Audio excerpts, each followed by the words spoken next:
Well, James Edsberg is a consultant at Lighthouse Global. James, if they take their money away, who cares? So what? Or do we need them? I think we do, because just at a time, as you've explained, when the global economy is strapped for cash, these guys have trillions of dollars to spend, and I think that's going to have an impact, and already is having an impact, a beneficial impact, in two areas of the economy.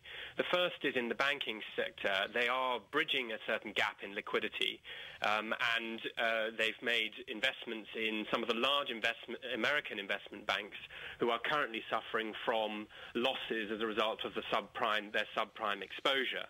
So that's the first thing, a contribution directly to the banking sector. The second thing, as you've mentioned, is they are buying assets and driving deal activity across a number of other areas. And they're doing this because they're diversifying out of the asset in which they tend to be rich, which is oil, raw materials, and into other assets. And that's just good investment, a good investment approach.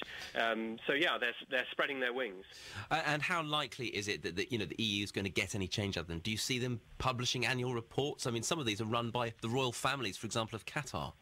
You're right. There's a clash of cultures. I think that as they've come much more into the spotlight, they are going to have to accept that a certain degree of transparency is going to be required.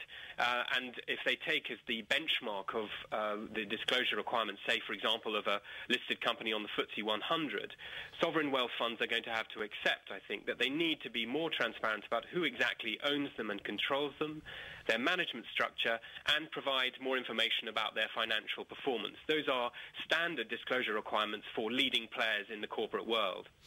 James Edsberg, thanks for that for now.